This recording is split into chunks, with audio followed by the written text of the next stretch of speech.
Good afternoon, investors. You are now on Kleverstock with Pia and Nigeria, and I will be serving you the midday roundup with the latest market updates from this morning up until now. Kicking it off with the Bursa Malaysia updates. Bursa Malaysia trended lower in early trade today, tracking softer Wall Street performance overnight amid a lack of new economy indicators. At 9:10 a.m., the FPM KLCI fell 2.61 points, or 0.16% to 1,678.38 from Monday's close of 1,680.99. The index opened 3.33 points lower at 1,677.66. The broader market was negative, with decliners leading gainers 117 versus 112, while 282 counters were unchanged, 2,212 untraded, and 78 suspended. Turnover amounted to 96.30 million shares valued at 36.51 million ringgit. Rakuten Trades Sdn Bhd Vice President of Equity Research Tong Pat Leng said Wall Street ended on a weak note as sentiment remained cautious amid a muted session. On the home front, he said local market undertone remained solid, with the key index poised to close 2025 on a positive note.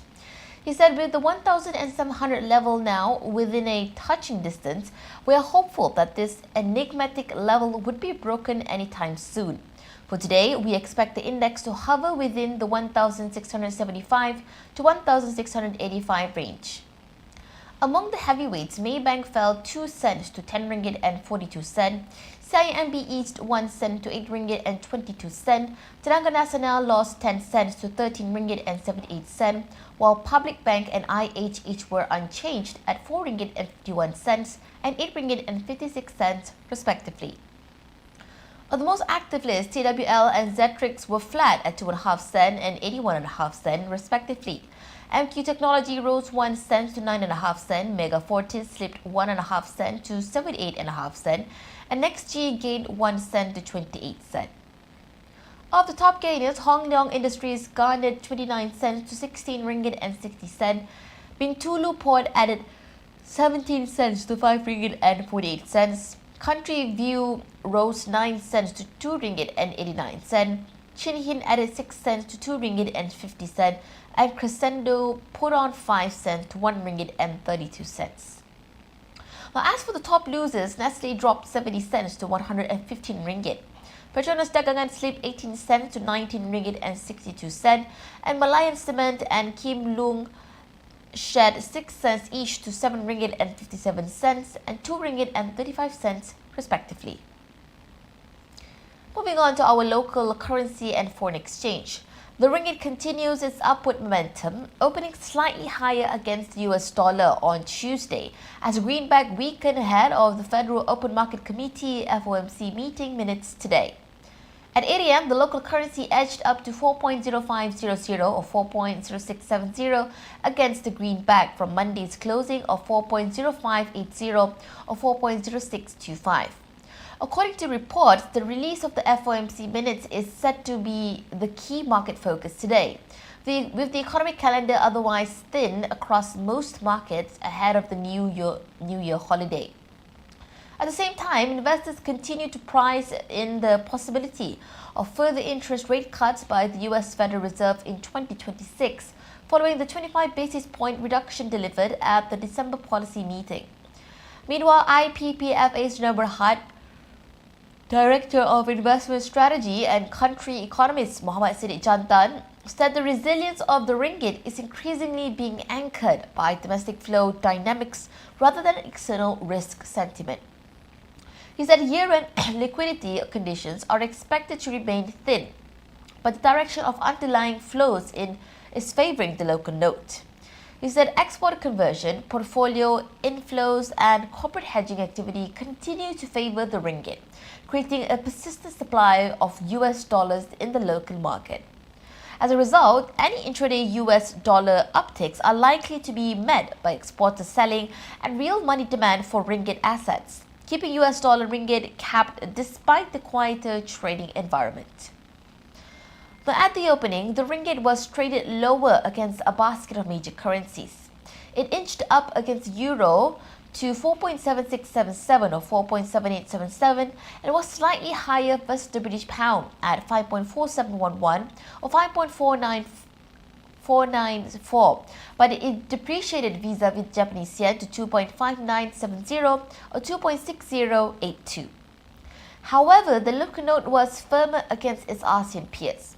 It rose against Singapore dollar to 3.1505 or 3.1642, gained versus Thai baht to 12.7910 or 12.8540, strengthened against the Indonesian rupiah to 241.2 or 242.3, and was higher vis-a-vis the Philippine peso to 6.88 or 6.92.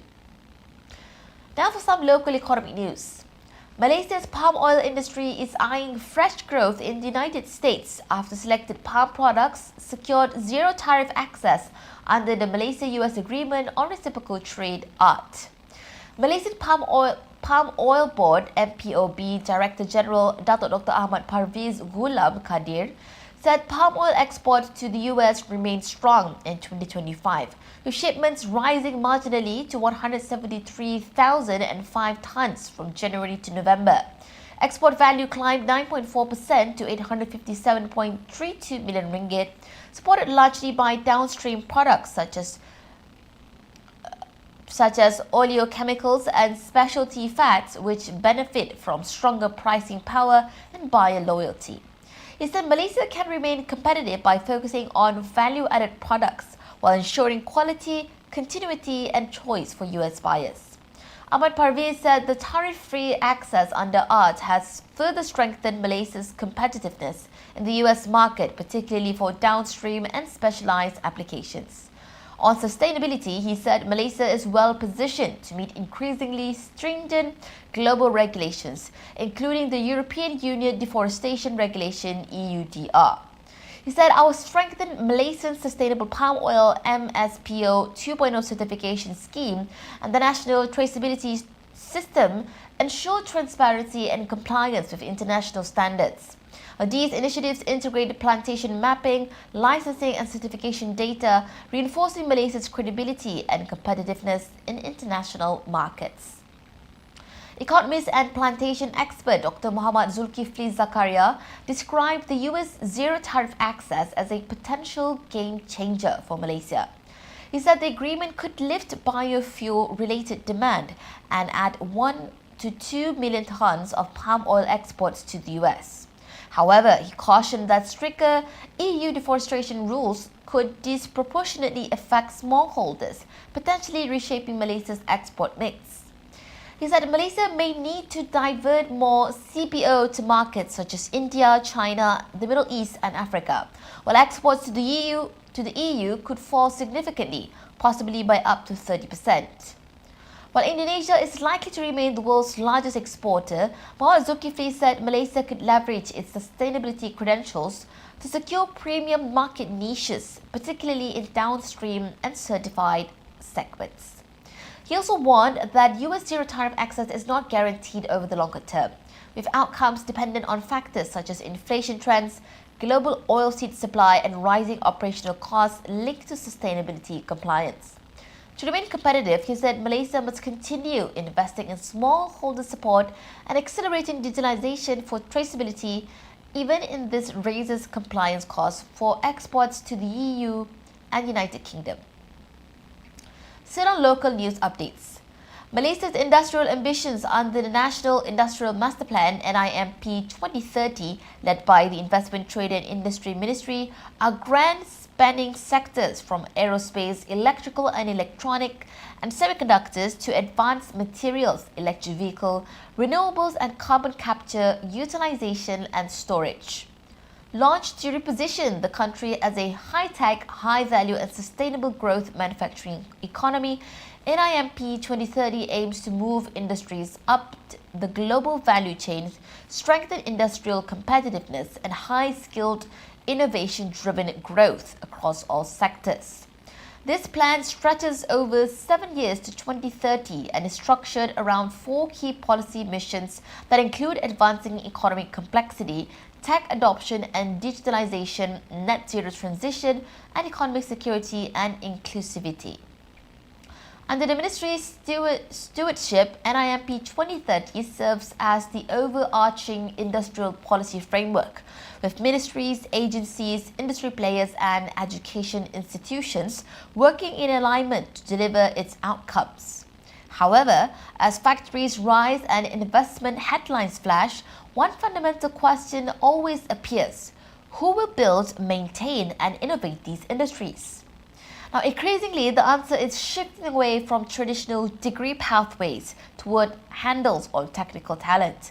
Behind major industrial goals, the nation is placing its bet on technical and vocational education and training, TVET, and science, technology, engineering, and mathematics STEM-capable young Malaysians trained to build, assemble, program, operate, troubleshoot, and engineer the backbone of a high-tech economy. Now, in October, the government reinforced this direction by allocating 7.9 billion ringgit for TVET under the 2026 budget, an increase from 7.5 billion ringgit previously. Funds include 1.3 billion ringgit for vocational colleges, 3 billion ringgit for human resources development corpus training programs, and 650 million ringgit under the Skills Development Fund Corp to support talent pipelines in high-tech clusters such as semiconductors, EVs and advanced technologies. Now, these numbers reflect more than funding. They indicate a transition in national thinking, one that positions technical workforce development as central to Malaysia's industrial future rather than secondary to academic routes. Socio-Economic Research Centre Executive Director Lee Heng Gui believes this direction is not optional but structural. He said, if we want industrial transformation, we need high-skilled workers and we must supply enough to meet the demand created under the NIMP. We'll now take a short break, but don't go away. We will return shortly with more corporate news developments.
Welcome back to the Midday Roundup. Let's continue with more corporate news developments in Malaysia.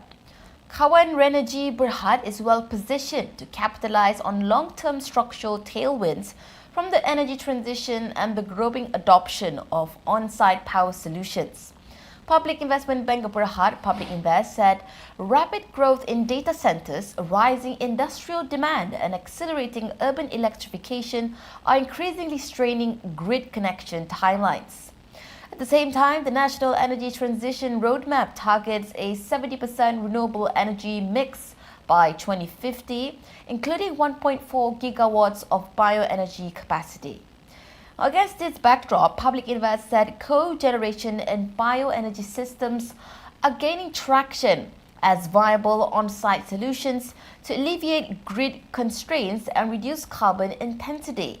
It highlighted Kawan Renergy's integrated engineering platform, supported by strong in-house capabilities in industrial process equipment, as well as full engineering procurement, construction, and commissioning EPCC delivery. It said this allows for tighter control over cost, quality and execution. Kawan Renergy is therefore well placed to secure EPCC cogeneration projects and SEDA-fed in-tariff bioenergy contracts in financial year 2026.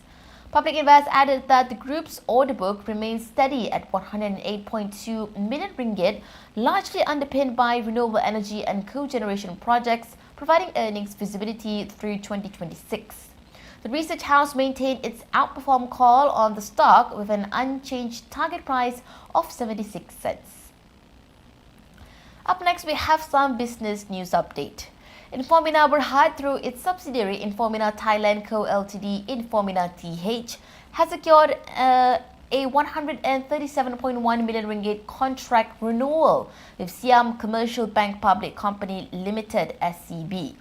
The blanket purchase agreement (BPA) with SCB consists of a 3-year renewed contract valued at $38.84 million, which will run from the 1st January 2026 to 31st December 2028. According to the group, under this agreement, Infomina TH will continue to provide comprehensive technology application and infrastructure operations support services as well as maintenance. This includes managing software license subscriptions, delivering advanced training to SCB personnel, supplying operational fixes and documentation, assessing and monitoring SCB's software environment, providing 24/7 support, periodic maintenance, and detailed utilizations. This was said by the group in a statement yesterday. Infomina Berhad's Chief Executive Officer and Managing Director Yi Chi Meng expressed his enthusiasm in the company's collaboration success with SCB, highlighting that the renewal underlines the deep trust SCB has placed in their company as a strategic and reliable technology partner. He said this achievement marks another step forward in strengthening our regional footprint and affirms that we are moving confidently in the right direction. Management is proud of these milestones, which reflect the dedication and hard work of our teams. With these wins, our outstanding order book now approaches 560 million ringgit, providing strong revenue visibility and supporting our growth momentum across Malaysia, Thailand, and the broader region. And finally, wrapping up, we have major corporate developments and deals across Malaysia. Valesto Energy Berhad has entered into a share sale agreement to dispose of its entire stake in Valesto Workover Syndrome Berhad to Enviro Survey and Consultancy Syndrome Berhad for 16.5 million ringgit. Maxis Berhad has fully restored services for customers affected by a fire incident at its telecommunications tower site in Kampong Kelebo, Kuala Kangsar, which occurred on 27th December. Willow Glen MSC Berhad has won a 10-year 8.6 billion ringgit contract from SB Power Assets Limited in Singapore for the supply and installation of remote terminal units at transmission substations. Silver Ridge Holdings Berhad has secured 2 subcontracts with a combined value of 10.9 million ringgit. Infomina Berhad has secured a 3-year contract worth $33.8 million to provide software support services to Siam Commercial Bank Public Company Ltd in Thailand. And last but not least, Awan Biro Technology Berhad has secured 2 letters of award worth a combined 16.4 million ringgit from the Ministry of Higher Education for the provision of Google AI tools, including Notebook LM Enterprise and Gemini for Google Workspace, to public universities. Well, that's a wrap for Midday Roundup with me, Ainujaria, on Kleverstock. Thank you for choosing us, investors. Stay tuned for upcoming live stream programs.